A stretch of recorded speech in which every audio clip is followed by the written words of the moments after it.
శ్రీ గురుభ్యో నమః. శ్రీ మహాగణపతి నమః. 22 జూన్ నుండి 5th జూలై వరకు అంటే రాబోతున్నటువంటి పౌర్ణమి నుండి అమావాస్య వరకు చంద్రమను అనుసరించి గోచార రీత్యా ఈ యొక్క 15 రోజుల కాలం ఈ యొక్క పక్షం అనేది ఎలా ఉండబోతుందని చూద్దాం. కర్కాటక రాశి వారికి రాబోతున్నటువంటి పౌర్ణమి 22వ తారీఖు నుంచి 5వ తారీఖు జూలై వరకు 2 వారాలు పక్షకాలం ఎలా ఉండబోతుందని చూద్దాం. కర్కాటక రాశి వారికి వచ్చేటప్పటికి ఇక రాబోతున్నటువంటి వారాల్లో కొంచెం సామాన్యమైనటువంటి ఫలితాలు కానీ గోచరిస్తూ ఉన్నాయి. ముఖ్య కారణం వచ్చేటప్పటికి రాశి వారికి వ్యయ స్థానంలో రవి, బుధుడు, శుక్రుడు ఉన్నాడు. రవి ఎప్పుడైతే వ్యయ స్థానంలో సంచారం చేస్తుంటాడో ప్రతికూలమైనటువంటి ఫలితాలు ఇస్తుంటాడు అన్నమాట. అంటే ధనక్షయకారకంగా మారిపోతూ ఉంటాడు. అధికమైనటువంటి ఖర్చుని, ఆరోగ్యపరంగా కొన్ని చిక్కుల్ని కూడా కలిగిస్తూ ఉంటాడు. కాకపోతే రాశి వారికి గురువు లాభస్థానంలో సంచారం చేస్తున్నప్పుడు దాని యొక్క ప్రభావాన్ని కొంచెం తగ్గిస్తూ ఉంటాడు. గురుగ్రహ అనుకూలత రీత్యా వచ్చినప్పటికీ రాశి వారికి ధన సంబంధితమైన విషయాల్లో అనుకూలత అనేది ఉంటుంది.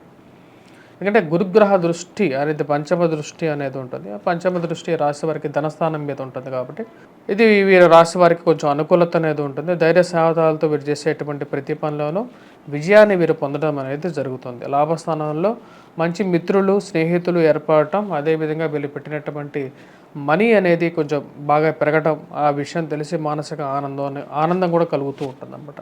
ఈ రాశి వారికి వచ్చేటప్పటికి అష్టమంలో శనిగ్రహ సంచారం జరుగుతుంది అన్నమాట. అష్టమంలో శని సంచారం జరుగుతున్నప్పుడు అది ప్రతికూలమైనటువంటి ఫలితాలు ఇస్తుంది. జీవిత భాగస్వామి ఆరోగ్య సంబంధితమైన విషయాల్లో తగు జాగ్రత్తలు అనేది తీసుకోవాలి. అదేవిధంగా ఈ రాశి వారికి ఉద్యోగపరంగా కొన్ని చిక్కులు చికాకులు అనేవి కూడా ఎదురవుతూ ఉంటాయి అన్నమాట. ఎందుకంటే శనికి త్రిపాద దృష్టి అనేది ఉంటుందన్నమాట. అంటే మూడో ఇంటిని, అదేవిధంగా రాజ్యస్థానాన్ని ఎక్కువగా చూస్తూ ఉంటాడు. దాని యొక్క ప్రభావ రీత్యా ఈ రాశి వారికి వచ్చినప్పటికీ ఉద్యోగపరంగా కొన్ని ప్రభావాలు ఎక్కువగా ఏర్పడుతూ ఉంటుందన్నమాట. ఆ విషయాన్ని కొద్దిగా గమనించుకోవాలి. ఉద్యోగ సంబంధితమైన విషయాల్లో జాగ్రత్తలు తీసుకోవాలన్నమాట. లాభస్థానంలో ఉన్నటువంటి గురువు ఈ రాశి వారికి ఎటువంటి యోగ్యతని ఇస్తాడో అంటే ముఖ్యంగా ధన సంబంధితమైన విషయాల్లో, వ్యాపారంలోనూ, స్పెక్యులేషన్స్లోనూ, ఇన్వెస్ట్మెంట్స్లో అనుకూలతని ఎక్కువగా ఇవ్వగలుగుతాడు అన్నమాట. అదేవిధంగా ఈ రాశి వారికి వచ్చేటప్పటికి మనం గమనించినట్లయితే ధనస్థానంలో తృతీయంలో ఉన్నటువంటి కేతువు కూడా వచ్చేటప్పటికి పూర్తి యోగకారకుడు అన్నమాట. వ్యయ స్థానంలో ఉన్నటువంటి రవి ఈ రాశి వారికి వచ్చేటప్పటికి అధికమైనటువంటి ఖర్చును ఈ యొక్క 15 రోజుల కాలం కలిగించే విధంగా ఉన్నాడు. జన్మరాశిలోకి బుధగ్రహ సంచారం జరుగుతున్నది 29వ తారీఖున. మనం గమనించినట్లయితే మొదటి వారం రోజుల్లో కొంచెం మిశ్రమంగా ఉన్నప్పటికీ రెండో వారంలో వీరి పికప్ అనేది గ్రాడ్యువల్గా పెరుగుతుంది. ఎప్పుడైతే బుధుడు జన్మరాశిలోకి సంచారం చేస్తాడో ఫైనాన్షియల్గా మూమెంట్ అనేది, సర్క్యులేషన్లోకి డబ్బులు రావటం అనేది జరుగుతుంది. అది మీ మానసిక ఆనందానికి గల కారకంగా ఉంటుంది. ముఖ్యంగా అష్టమంలో ఉన్నటువంటి శని సంచారం జరుగుతున్నప్పుడు జీవిత భాగస్వామి ఆరోగ్య సంబంధితమైన విషయాల్లో జాగ్రత్త అనేది ఉండాలి. అష్టమంలో ఉన్నటువంటి శని ధనస్థానాన్ని చూస్తాడు కాబట్టి కుటుంబంలో అన్యోన్యత అనేది తక్కువగా ఉంటుంది అన్నమాట. అంటే ఇరుగు పొరుగు సఖ్యత విషయంలో కూడా తక్కువగా ఉండటం, మరి కుటుంబంలో అన్యోన్యత లేకపోవటం అనేది మానసికంగా బాధించే విధంగా ఉంటుంది. మాట్లాడేటప్పుడు కొద్దిగా జాగ్రత్తగా మాట్లాడాలి. ఇరుగు పొరుగు సఖ్యతను కొద్దిగా మెయింటైన్ చేసుకున్నట్లయితే సానుకూలమైనటువంటి ఫలితాలు పొందడం అనేది జరుగుతుంది. ఈ రాశి వారికి మనం ముఖ్యంగా గమనించినట్లయితే వివాహ ప్రయత్న సంబంధితమైన విషయాల్లో ఎక్కువ టైం పట్టే విధంగా ఉంటుంది. కానీ కర్కాటక రాశి వారికి లాభస్థానంలో ఉన్నటువంటి గురువు యోగ్యత రీత్యా వచ్చినప్పటికీ వివాహ ప్రయత్నాలు కూడా, వివాహం చేసుకోవటానికి కూడా అనుకూలమైనటువంటి సమయంగానే చెప్పచ్చు. మరియు సంతాన సంబంధితమైన విషయాల్లో అనుకూలమైనటువంటి కాలంగా చెప్పవచ్చు. గురువు యొక్క యోగ్యత రీత్యా సంతాన సంబంధితమైన విషయాలకి కూడా అనుకూలమైనటువంటి ఫలితంగా చెప్పచ్చు. కాకపోతే ఆరోగ్య రీత్యా భారీ ఇన్వెస్ట్మెంట్స్ కూడా ఇప్పుడు పెట్టడానికి అంత సమయంగా ఉండదు.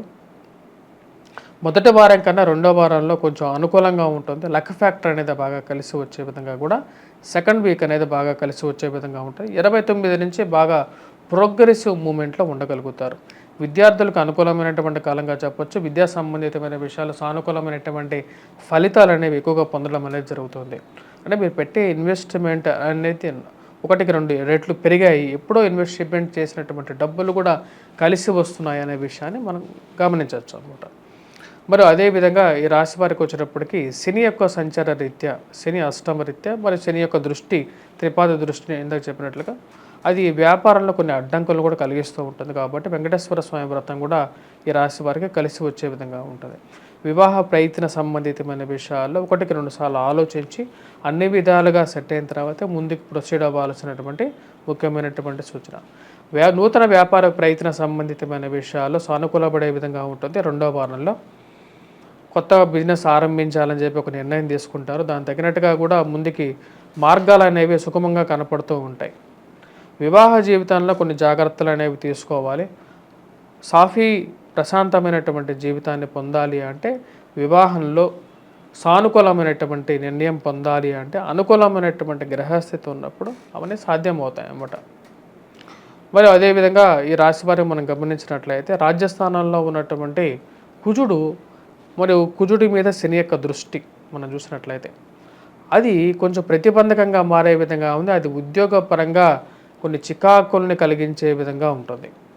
అదే వచ్చినటువంటి డబ్బు ఎటుపోతుందో అర్థం కానటువంటి పరిస్థితి ఏర్పడుతూ ఉంటుంది అన్నమాట. ఆ విషయంలో తగు జాగ్రత్తలు తీసుకోవాల్సినటువంటి ముఖ్యమైనటువంటి సూచన. ఓవరాల్గా వచ్చేటప్పటికి ఎవరైతే టీచింగ్ రిలేటెడ్ ప్రొఫెషన్స్లో కానీ టీచింగ్ విద్యా సంబంధితమైనటువంటి వ్యాపారాల్లో కానీ ఆ యొక్క ప్రొఫెషన్స్లో ఉన్నటువంటి వారికి అనుకూలంగా ఉంటుంది. ఎక్కువ శాతం అనుకూలమైనటువంటి ఫలితాలుగా గోచరిస్తూ ఉన్నది. అదేవిధంగా రాజకీయ పరంగా కూడా మీరు అనుకున్నటువంటి స్థాయికి చేరలేదు అనేటువంటి ఒక బాధ అనేది మిమ్మల్ని వెంటాడుతూ ఉంటుంది.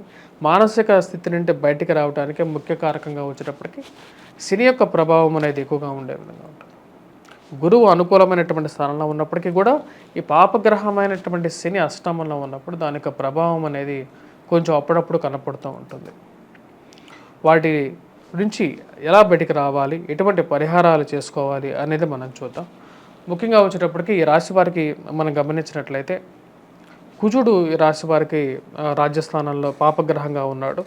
అదేవిధంగా లాభస్థానంలో గురుగ్రహ సంచారం జరుగుతుంది. కుజగ్రహం నుంచి అంటే ఉద్యోగపరంగా కొంచెం అనుకూలత రీత్యా పొందడం కోసం శనిగ్రహ ఆరాధన చేసుకోవటం, శనికి తైలాభిషేకం కానీ లేకపోతే శనిగ్రహం మంత్రజపం మీరే చేసుకోవచ్చు. శనిగ్రహం మంత్రజపం చేసుకోవచ్చు, లేకపోతే వెంకటేశ్వర స్వామి ఆరాధన చేసుకోవచ్చు. అది చాలా సింపుల్ అన్నమాట. శనివారం వెళ్ళి ఒక 10 నిమిషాలు గుడిలో కూర్చోండి చాలు, అంతకనే ఇంకేం అవసరం లేదు. అదేవిధంగా కుజగ్రహం మంత్ర జపాన్ని చేసుకోండి, సుబ్రహ్మణ్యేశ్వర స్వామి ఆరాధనకి వెళ్ళండి. ఈ రెండు చేసుకున్నట్లయితే మీకు అనుకూలమైనటువంటి ఫలితాలు ఎక్కువగా పొందగలుగుతారు ఉద్యోగపరంగా. దాని తర్వాత సెకండ్ మనం చూసుకున్నట్లయితే ఫైనాన్షియల్ రికవరీ పొందడం కోసం ఇక రాశి వరకు వచ్చేటప్పటికి వ్యయ స్థానాల్లో ఉన్నటువంటి రవి, బుధుడు, శుక్రుడు. బుధుడు, శుక్రుడు వ్యయ స్థానంలో కూడా యోగిస్తారు. రవి వ్యయ స్థానంలో ఉన్నప్పుడు కలిసి ఉన్నప్పుడు అంత యోగ్యాన్ని ఇవ్వడు. కాబట్టి రవిగ్రహ అనుకూలత రీత్యా ఆదిత్య హృదయాన్ని పఠించడం అనేది 29 వరకు సరిపోతుంది అన్నమాట. ఎందుకంటే 29 నుంచి జన్మరాశిలోకి బుధగ్రహ సంచారం జరిగినప్పటి నుంచి అనుకూలత అనేది కొంచెం పెరగలుగుతుంది. ఫైనాన్షియల్ ఫ్లో అనేది మళ్ళీ కొంచెం స్టార్ట్ అవడానికి అవకాశం అనేది ఉంటుంది అన్నమాట. ఈ పరిహారాలు చిన్న చిన్న పరిహారాలు ఇవి చేసుకోవచ్చు. దైవ దర్శనం చేసుకోండి, సానుకూలమైనటువంటి ఫలితాలు పొందడం అనేది జరుగుతుంది.